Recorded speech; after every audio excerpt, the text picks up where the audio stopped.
तो चलिए बात करते हैं अगली बड़ी खबर की, जहां मानस खंड कॉरिडोर से अब जुड़ेंगे नेपाल के कई धार्मिक स्थल। नेपाल के उच्च स्तरीय प्रतिनिधि मंडल से मंथन हुआ है।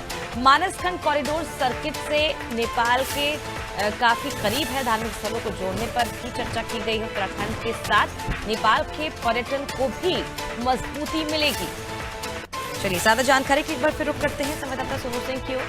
सोनू, अब एक और कदम जो है उत्तराखंड और नेपाल की तरफ से बढ़ाया गया है और उत्तराखंड के साथ अब नेपाल के जो पर्यटन है उसको मजबूती मिलेगी, इसके लिए कार्य किए जा रहे हैं। क्या कुछ फायदा इससे खास तौर पर उत्तराखंड को पहुंचेगा?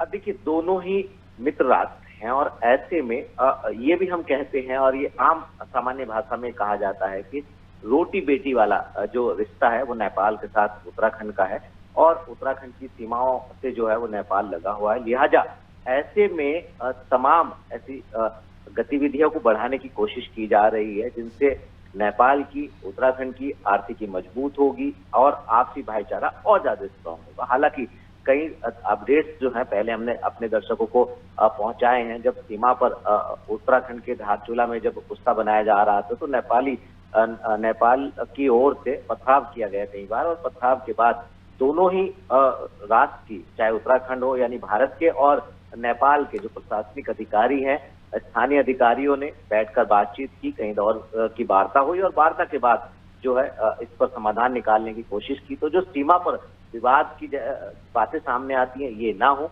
इसके अलावा जो उत्तराखंड सरकार का एक ड्रीम प्रोजेक्ट हम कह सकते हैं, खासतौर से कुमाऊं क्षेत्र को लेकर के जो मानस खंड कॉरिडोर सर्किट है, इस सर्किट के तहत जो है जो नेपाल के धार्मिक स्थल हैं इनको अब जोड़ने की बात कही जा रही है और इससे कहीं ना कहीं उत्तराखंड का और नेपाल का धार्मिक पर्यटन और जो सामान्य पर्यटन है वो बढ़ेगा और इससे आर्थिक स्थिति भी मजबूत होगी।